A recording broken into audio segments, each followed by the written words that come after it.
Hello दोस्तों, Rana classes में आपका स्वागत है। तो आज मैं करंट अफेयर्स 2021 का सीरीज 8वां बताने जा रहा हूँ। तो 25 महत्वपूर्ण प्रश्न है, तो इस वीडियो को शुरू से अंत तक देखना ना भूले। बिहार दरोगा प्री, सीडीपीओ फ्री, 67वीं बीपीएससी, रेलवे, एसएससी, बैंकिंग सभी परीक्षाओं के लिए उपयोगी, क्योंकि ये 2021 का करंट अफेयर्स है।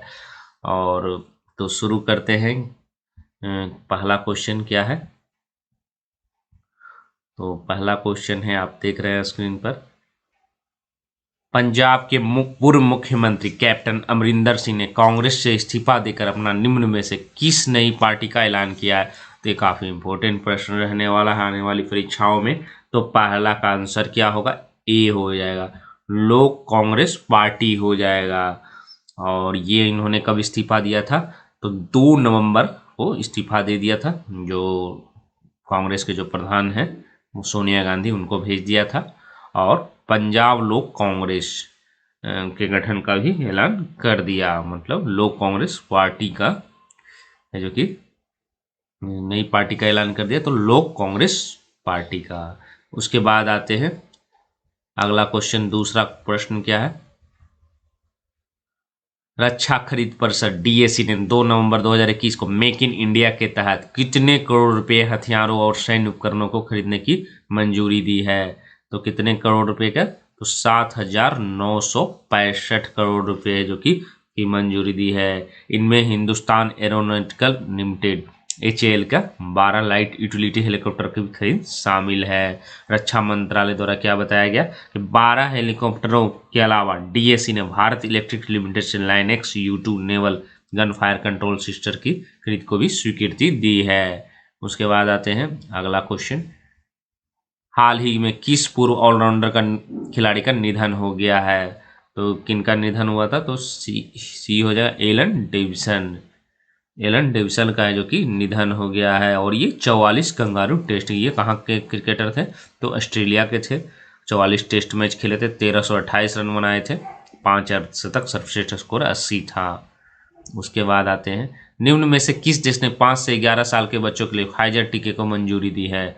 तो किस देश ने मंजूरी दी है? तो अमेरिका ने दिया है। किसने दिया है? तो बी हो जाएगा, अमेरिका ने।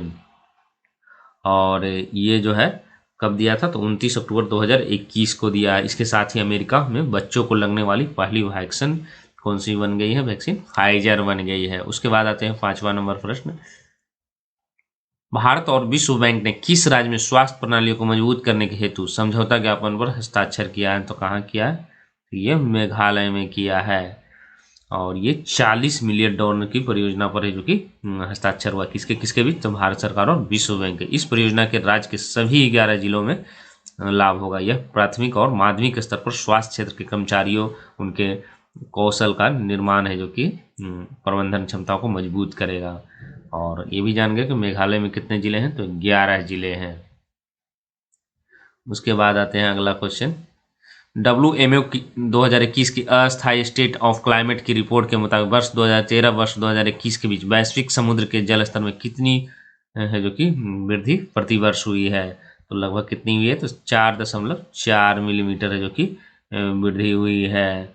और इसका वर्ल्ड मैरीटाइम ऑर्गेनाइजेशन। और ये कब से कब तक था? तो 2013 से 2021 के बीच में। उसके बाद आते हैं 7वां नंबर प्रश्न। जलवायु वित्त के लिए विकसित देश वर्ष 2023 में कितने बिलियन डॉलर फंड जुटाने में सक्षम होंगे? कितने का प्लान रखा गया? तो क्या हो जाएगा? ये हो जाएगा $100। और वर्ष 2009 में कोपेनहेगन COP15 की बैठक में विकसित देशों ने जलवायु परिवर्तन समन प्रयासों विकासशील देशों का समर्थन करने के लिए 2020 तक प्रतिवर्ष कितना बोला था? तो $100 बिलियन जुटाने की प्रतिबद्धता जाहिर की थी। लेकिन अब यह बढ़ गया है, अभी 2023 तक टारगेट रखे हैं। उसके बाद है सतत विकास लक्ष्य एसडीजी के लैंगिक समानता के मामले में किस राज्य को भारत में सबसे शानदार प्रदर्शन करने वाला राज्य घोषित किया है? तो किसे किया है? तो डी हो जाएगा, क्या हो जाएगा? छत्तीसगढ़ को किया है। और सबसे शानदार वाला नीति आयोग द्वारा ये है जो कि जारी किया जाता है। 2020-21 का ये सूचकांक है। और किसके सहयोग से तैयार किया जाता है? तो यूनाइटेड नेशन इन इंडिया के सहयोग से तैयार किया जाता है। इसमें राष्ट्रीय और उपराष्ट्रीय स्तर पर प्रगति मापी गई है। उसके बाद है विश्व बुजुर्ग दुर्व्यवहार रोकथाम जागरूकता दिवस निम्न में से किस दिन मनाया जाता है? तो किस दिन मनाया जाता है? 15 जून को मनाया जाता है। और क्यों मनाया जाता है? क्योंकि बुजुर्गों के साथ होने वाले दुर्व्यवहार की रोकथाम के लिए लोगों में जागरूकता फैलाने के उद्देश्य से किया जाता है। उसके बाद आते हैं 10वां नंबर। जैव प्रौद्योगिकी कंपनी माइलेव डिस्कवरी सॉल्यूशन ने निम्न में से किस अभिनेता को अपना ब्रांड एम्बेसडर बनाया है? तो किसको बनाया था? तो अक्षय कुमार को बनाया है। और पुणे क्या था कि कंपनी ने देश की पहली कोविड-19 सेल्फ टेस्ट किट की कोविशील्ड फेस की थी। ये कहाँ है? तो पुणे में है। उसके बाद है फ्लिपकार्ट ने निम्न में से किस राज्य सरकार के साथ चिकित्सा से जुड़ी वस्तुओं को ड्रोन के जरिए पहुंचाने का समझौता किया है? तो किसके साथ किया था? तो ये तेलंगाना के साथ किया था। और ड्रोन के जरिए जो कि फ्लिपकार्ट है जो कि पहुंचाता कोविड-19 टीके और अन्य आवश्यक डिलीवरी है जो कि। और medicine from the sky project शुरू होने से पहले तेलंगाना में 6 दिन का पायलट प्रोजेक्ट है जो कि चलाया गया। किस देश में ट्विटर ने अपने सुरक्षित बंदरगाह प्रतिरक्षा खो दी है? तो किसने खो दिया था? तो ये भारत ने खो दिया था। और आईटी नियमों में विफलता के कारण है जो कि बंदरगाह प्रतिरक्षा है जो कि खो दिया। इसका ये मतलब यह है कि ट्विटर को अब आईटी अधिनियम की धारा 79 की तहत संरक्षित नहीं किया जाएगा। अब इसके शीर्ष अधिकारी अपने मंच पर सभी किस्म की सामग्रियों के लिए उत्तरदायी होंगे जो कि भड़काऊ माना जाएगा। दुनिया की पहला लकड़ी उपग्रह किस देश में प्रक्षेपित किया जाएगा? तो ये जो है आपको न्यूजीलैंड में। कब किया जाएगा? तो दिसंबर के मतलब अंत में किया जाएगा। और ये लकड़ी जो है वुड सेट जिसको कहा जाता है पृथ्वी की कक्षा में स्थापित करने की योजना है जो कि बनाई गई है। इस उपग्रह को रॉकेट लैब इलेक्ट्रॉन रॉकेट पर न्यूजीलैंड में माहिया प्रायद्वीप लॉन्च कॉम्प्लेक्स से लॉन्च किया जाएगा। किससे निर्माण हुआ? प्लाईवुड से हुआ है ये। अंतर्राष्ट्रीय योग दिवस निम्न में से किस दिन मनाया? बहुत आसान क्वेश्चन है। तो 21 जून को मनाया जाता है। और इसमें जो कि योग के अभ्यास से ना सिर्फ शरीर रोग मुक्त रहता बल्कि मन को भी शांति मिलती है। हमारी भारतीय संस्कृति का योग क्या है? अभिन्न हिस्सा है। योग से होने वाले फायदे के प्रति लोगों को जागरूकता करने के लिए दुनिया भर में 21 जून को अंतर्राष्ट्रीय योग दिवस मनाया जाता है। पहली बार कब मनाया गया था ये भी पूछा जाता है। तो 21 जून 2015 को। तब से हर साल है जो कि 21 जून को योग दिवस मनाया जाता है। इब्राहिम रईसी निम्न में से किस देश के राष्ट्रपति चुने गए हैं? तो किस देश के चुने गए हैं? तो ईरान के चुने गए थे। और इब्राहिम रईसी का जन्म कहाँ हुआ था? तो 1960 ईस्वी में हुआ था। सबसे बड़ा जो ईरान का शहर मशहद में हुआ था।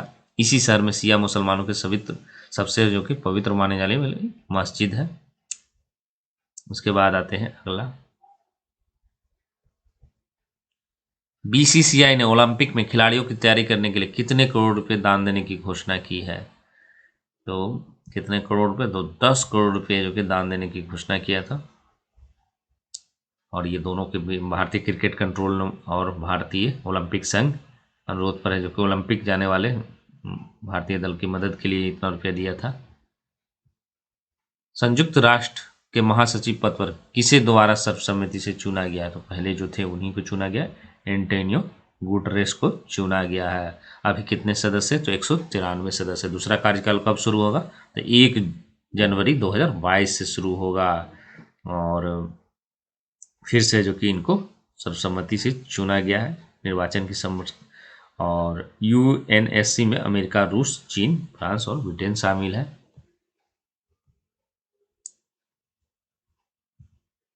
संयुक्त राष्ट्र की तरफ से जारी ताज़ा रिपोर्ट के अनुसार 2020 में भारत दुनिया में सबसे ज़्यादा एफडीआई हासिल करने वाला कौन सा देश है जो कि बन गया है? तो 5वां बन गया था। और संयुक्त राष्ट्र को जो कि ये जून में ही रिपोर्ट जारी किया गया था। और 64 अरब डॉलर जो कि एफडीआई भारत में था। उसके बाद है हाल ही में केंद्र सरकार ने किन 2 सरकारी बैंकों को 51% हिस्सेदारी बेचने का फैसला की घोषणा किया था? तो किसका किया था? सेंट्रल बैंक ऑफ इंडिया और ओवरसीज बैंक का जो कि 51% हिस्सेदारी बेचने का फैसला किया था। उसके बाद आते हैं विश्व संगीत दिवस कब मनाया जाता है, तो ये भी जो है आपको योग दिवस के दिन ही मनाया जाता है, 21 जून को मनाया जाता है। और इसका उद्देश्य क्या रहता है, संगीत के माध्यम से शांति और सद्भावना को बढ़ावा देना। इस दिवस का जो कि सर्वप्रथम वर्ष है जो कि कहाँ हुआ था, तो 1981 में फ्रांस के संस्कृति मंत्री द्वारा किया गया था। भारत और किस देश ने हाल ही में हाइड्रोजन टास्क फोर्स लॉन्च किया है, तो किसने किया है, तो ये अमेरिका है जो कि किया है। और हाइड्रोजन टास्क फोर्स किया है जो भारत के ऊर्जा सुरक्षा प्रयासों को बढ़ावा देगा। और यह कार्यबल अमेरिका के ऊर्जा विभाग, केंद्रीय नवीन और नवीकरणीय मंत्रालय USISPM द्वारा लॉन्च किया गया है। प्रधानमंत्री नरेंद्र मोदी ने अंतर्राष्ट्रीय योग दिवस के अवसर पर किस ऐप को लॉन्च किया है, ये भी इम्पोर्टेंट होगा। एम योगा ऐप है जो कि लॉन्च किया है।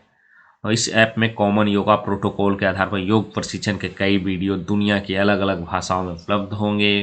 भारत ने इस ऐप को विश्व स्वास्थ्य संगठन के साथ मिलकर तैयार किया है। अंतर्राष्ट्रीय योग दिवस पर PM मोदी ने ऐप को लेकर कहा कि यह आधुनिक तकनीक और प्राचीन विज्ञान के फ्यूजन का एक बेहतरीन उदाहरण है।